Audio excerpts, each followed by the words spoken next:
also be archived there for future viewing. I'm very excited to be moderating this press conference with truly some of the world's leading lights in the arts, public service, and advocacy. Today we'll announce and hear from the first grantees to be awarded the new $10 million LGBT Fund formed by Pepfar and the Elton John AIDS Foundation last November, and I think that is an applause line. Yeah.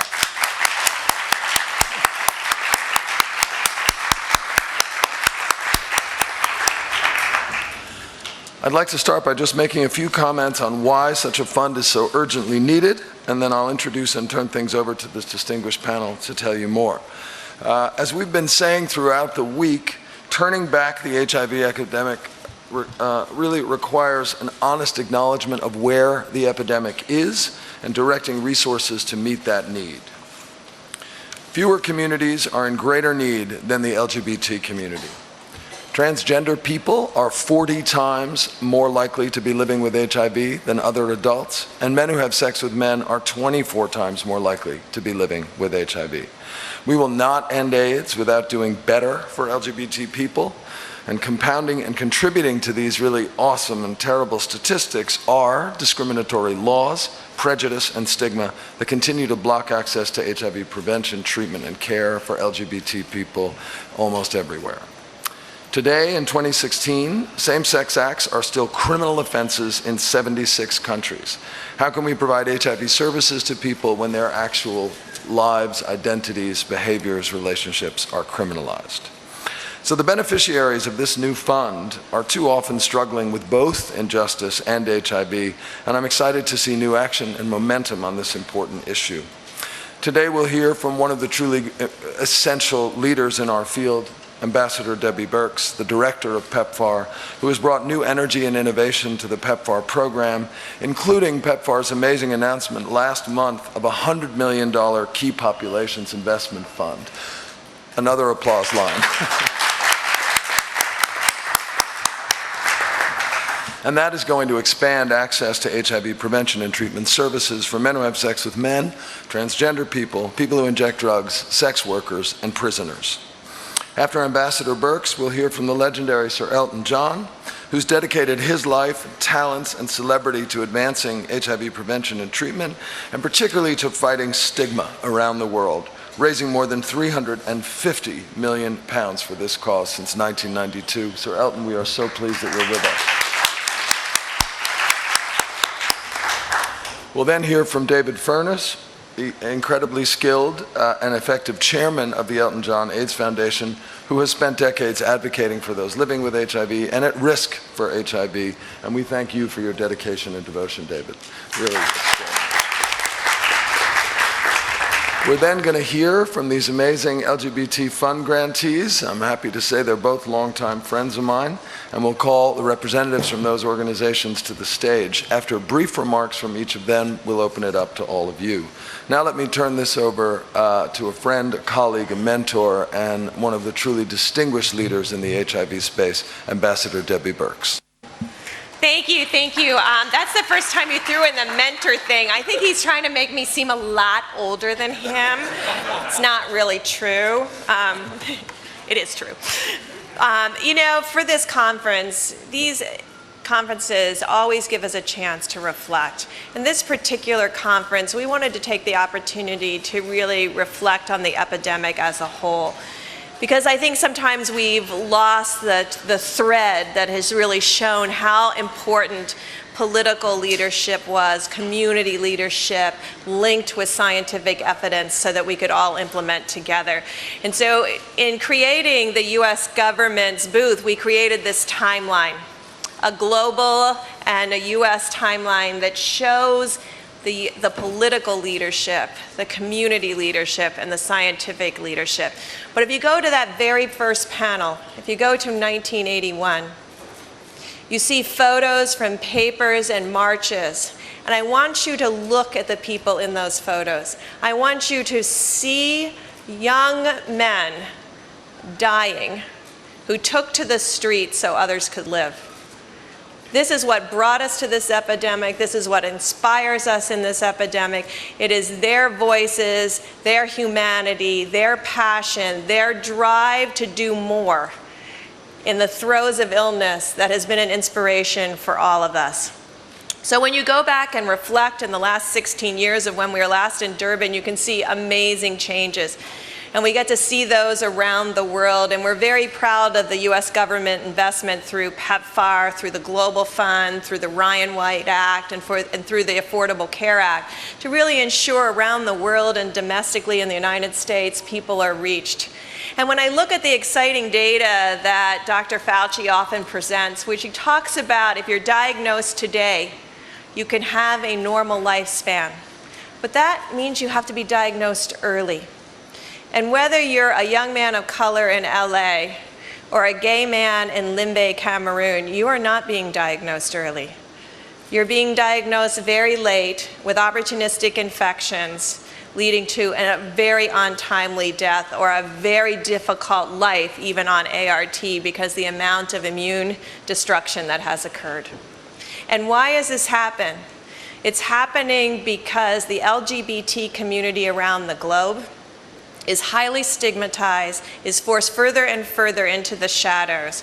And it's really exciting for me to be with Sir Elton and David, because these are the individuals who continue to shine that bright light. When others have left, they have continued, unrelenting, a continuous thread that says this is unacceptable in Europe, in America, North America, South America, Africa, and Australia. No matter where they go, they carry this issue. And it's not, we talk about money, but it's the people and that bright light that will make access available. So we're excited to be here with the two of you. We're excited to be part of this fund, and we're excited about the announcement today. Thank you so much for your leadership and your passion and your continued investment to be with us so that the bright light shines for everybody around the globe. Thank you.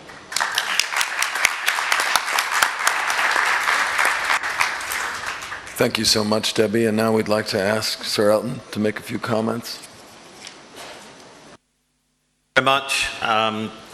I'm absolutely delighted to be in Durban for this conference, this World AIDS Conference, which is so important to be seen at, to be present at, to share with other people what is going on with the epidemic, what we have to do, what roads we have to follow, what new tactics we have to make, where we should focus our attention to, what is shifting in the scene with the AIDS scenario.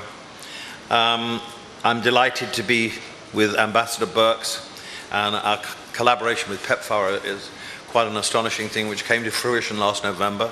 I'm very proud of that. This morning I went to the Gateway Clinic and I visited LGBT services with the Minister of Health and Mr. Mutsaledi, and it was an amazing experience for me because many years back I came to Durban with David on one of our first field trips and met with some white members of the LGBT community in a room above a cafe or restaurant. And none of those people wanted to have their photographs taken with me because they didn't want to be seen in the newspapers, because if they were seen with a photograph of me and they were known to be gay, they would be physically attacked. That was the scene a few years ago. We have come a long way.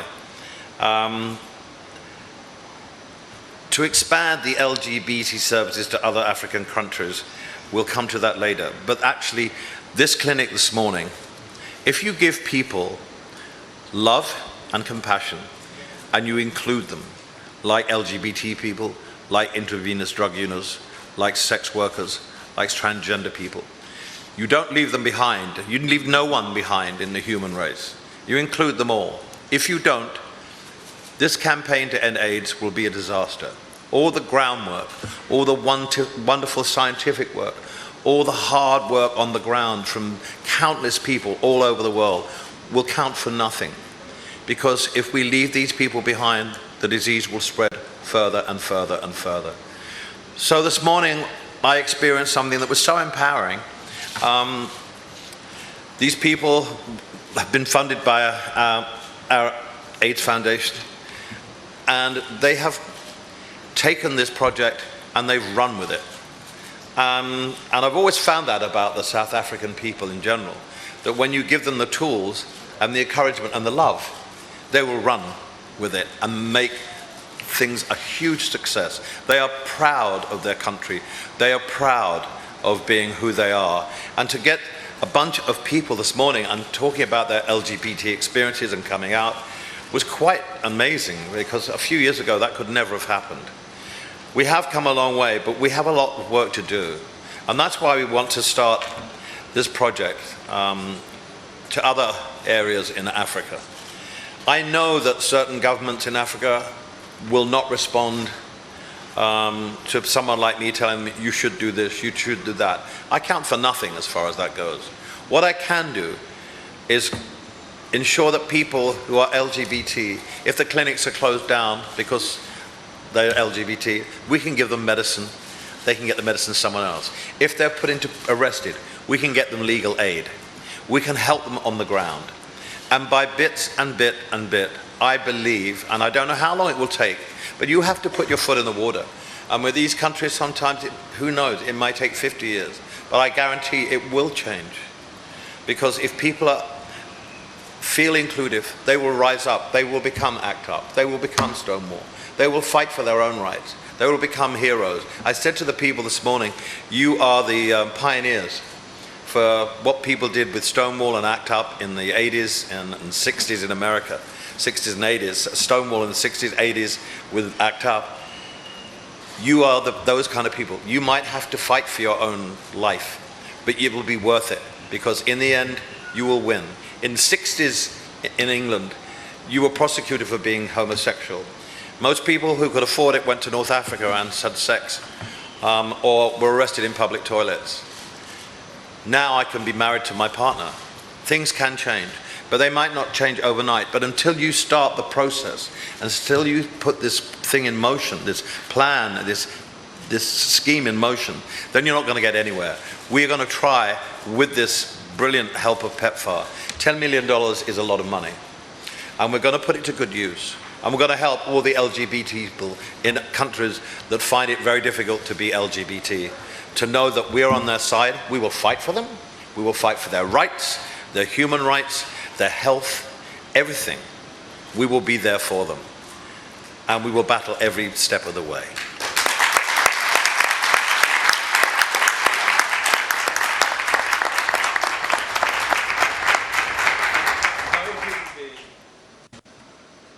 No human being, I will end here, no human being should be left behind, no matter what color, no matter what sexual orientation, no matter what religious belief.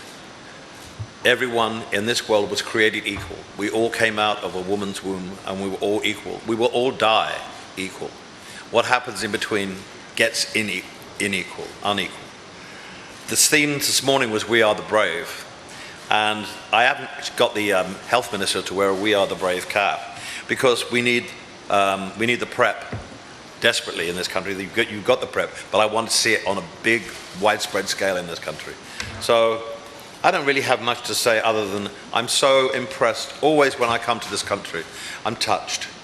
I'm touched by the humanity, the humor, and the will to survive, to succeed, and to be proud of oneself. And if you're out of the closet and able to be out of the closet, you are free. It may not be a pleasant thing, it may not be part of the accepted part of the community, but it's a start. It's a big start.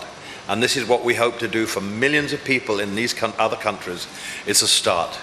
And we'll follow it through until hopefully one day there will be no stigma and there will be no hatred. I'll be long gone, but at least we can put things in motion. Thank you.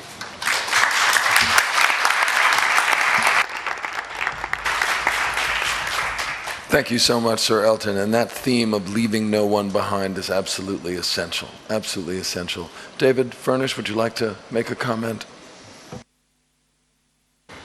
Thank you very much. I'd just like to say on behalf of Elton and myself, we're incredibly honored to be here at the AIDS conference this year in Durban. And I'd also like to say to Ambassador Birks, it is such an honor to be partnering with such a magnificent organization as Pepfar. We are grateful for your support, and we're grateful for your endorsement in continuing to fight in this vital fight, this particular community, this particular aspect of the fight of HIV/AIDS, where people are marginalized in today's world, and they need to get support. They need to get support in the form of access to treatment, access to testing, information, but most importantly, compassion. We need to put our arms around those people and make them feel like they're welcome and they're accepted and they're not any different from anyone else, and they deserve the same access, the same love, and the same care as anybody else. And without further ado, I'd like to, great pleasure to announce that the first recipients of the Elton John AIDS Foundation and the Pepfar LGBT Fund are the International AIDS Alliance and the MSM Global Forum.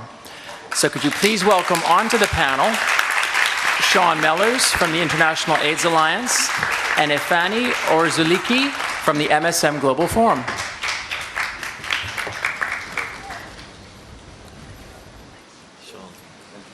So first we'll hear from Sean Mellers, who's the Associate Director of the Africa region for the Alliance and has been active since 1993 in supporting community groups in countries most affected by the AIDS crisis. In all of its work, the Alliance places communities at the center of the HIV response to provide local solutions. They're now working in communities in over 40 countries to take local, national, and global action on HIV, on health, and on human rights. Sean, please.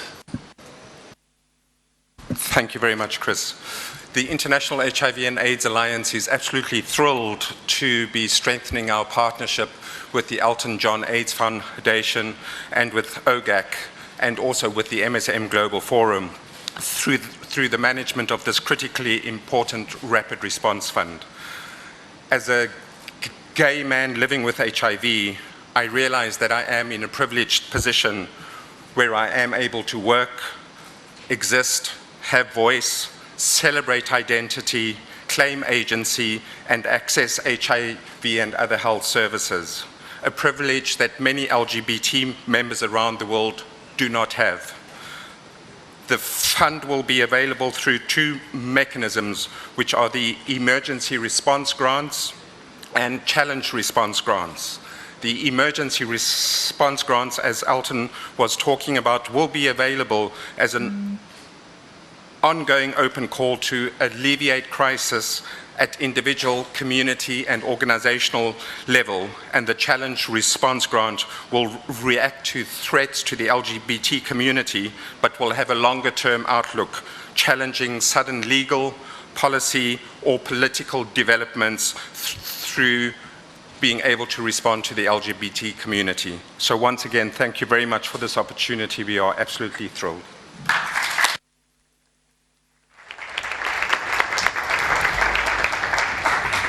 We'll now hear brief remarks from a representative of the MSM Global Forum. The MSM Global Forum advocates for equitable access to effective HIV services for gay men and other men who have sex with men, including those living with HIV, while promoting their health and rights worldwide. They're a wonderful partner for the IAS. We had a very successful pre-conference with the MSM Global Forum with over 750 people here, which was really spectacular. I'd like to ask Ifeni to speak. Ifeni is an experienced legal, human rights, and policy advocate for gay men, people living with HIV, and other minorities across his native Nigeria. Since 2006, he served as the executive director of the International Center on the Right to Health, and we are delighted to have him here. Ifeni. Thank you very much, Chris, and thank you, everyone. Global Forum on MSM and HIV is delighted and very grateful to be part of this wonderful grant, which would support and scale up efforts to build policy environments that will facilitate access to HIV services for gay and bisexual men. We will work in the tandem with the LGBT Response Fund managed by International HIV/AIDS Alliance to expand community capacity through technical assistance and peer exchange. The partnership implied by the awards being announced today represents an exciting and very promising devolution from business as usual. Global Forum on MSM and HIV is looking forward to working closely with Elton John Foundation and the Alliance to ensure communities working at the front lines are well supported technically, organizationally, and financially. And last, I would like to say also that this also has opened a great door for us. Our chanting and crying that there is need to support local organization is presenting itself. And this investment would sure lead the way for this process. And by the time we get to Amsterdam in 2018, we would hear good stories. Thank you very much.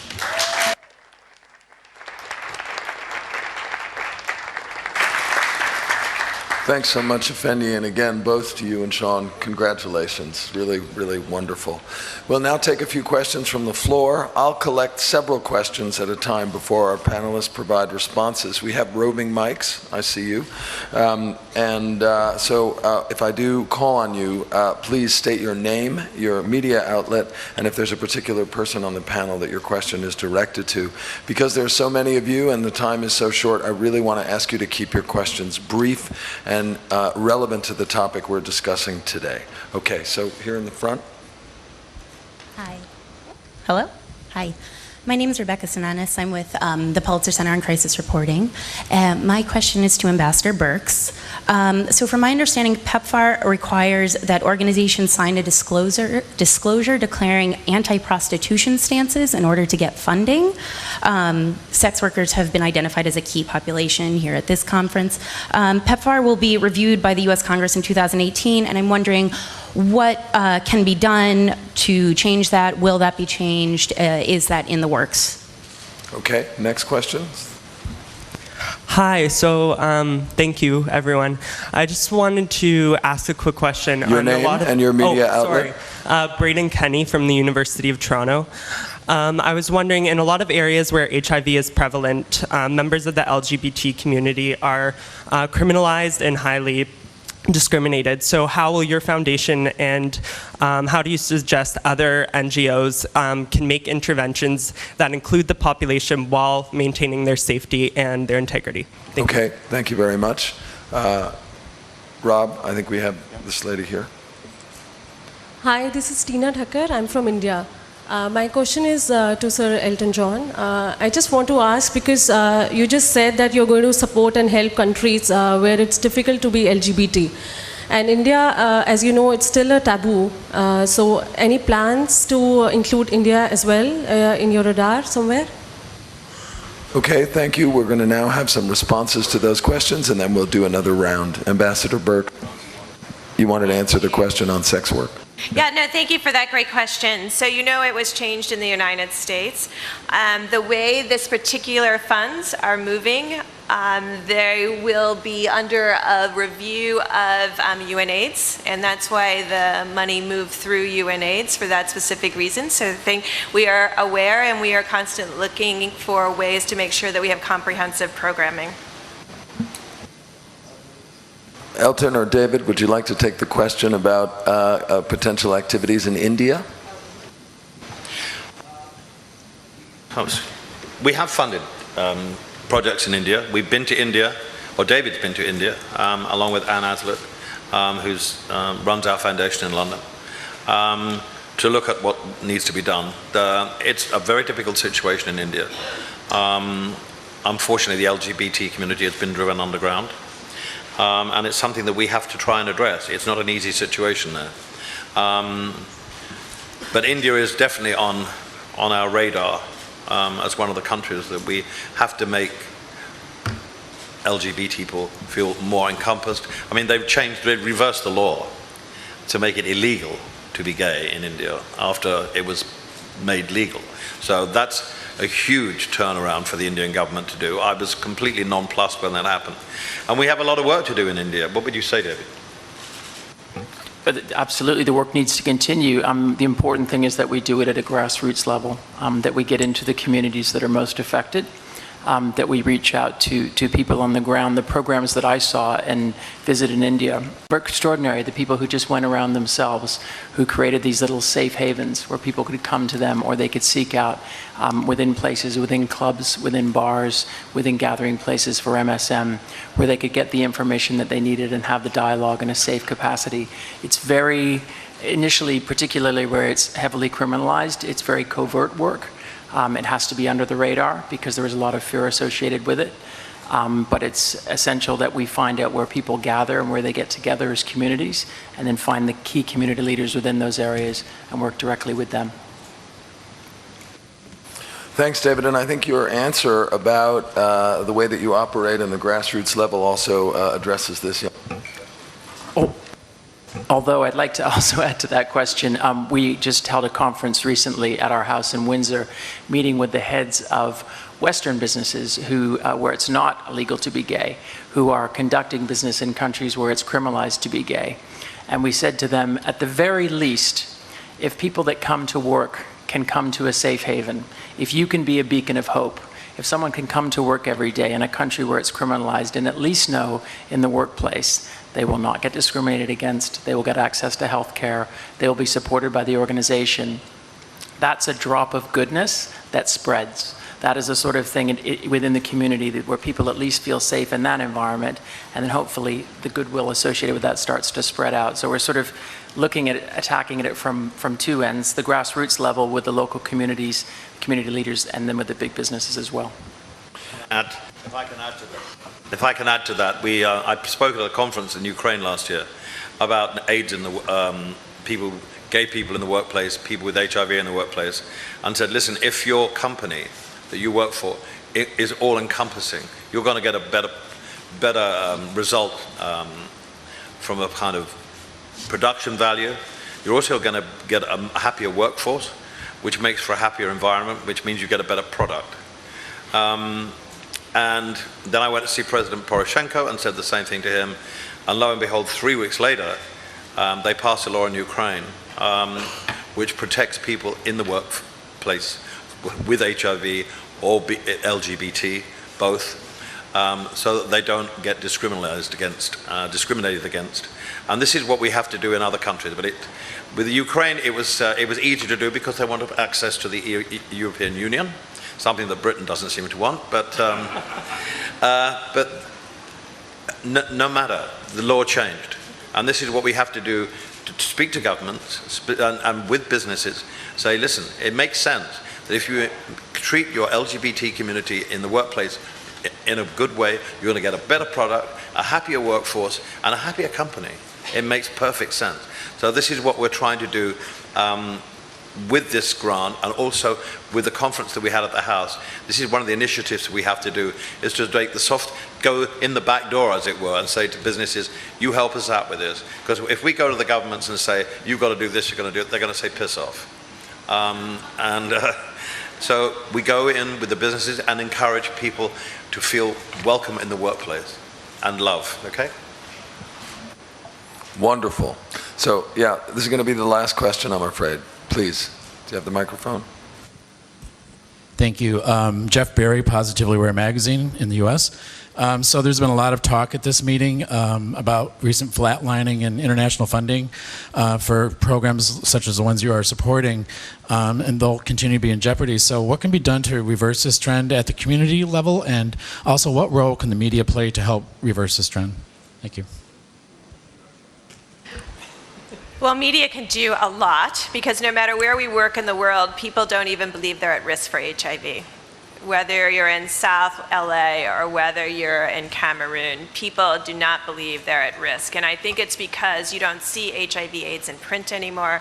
You don't see it discussed on the TV or in shows. And I think that's the reason Sir Elton and David are so important, because they use their status to bring awareness about HIV/AIDS and the level of stigma and discrimination. And I think we have to, I can imagine a 25-year-old saying to me, why didn't you tell me? And if this was such a problem, why was it invisible? And I think it's invisible because in many cases, the people who are at risk are invisible, and it's our job to make them visible. And I think you can do a tremendous amount. We have continued to mobilize funding in this area. We have moved programs from a generalized epidemic response to a very key population-based response in India and a whole series of countries, really recognizing that often the US government, through both Global Fund and Pepfar, are often the funders and the only funders standing in for key populations, and being their voice and being part of that acknowledgement that they're important to us no matter where they live around the globe.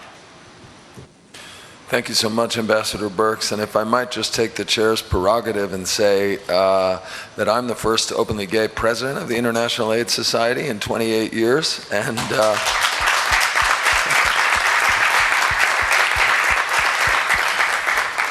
it's important for those of us who are scientists and academics to be out and open and lead on that front as well.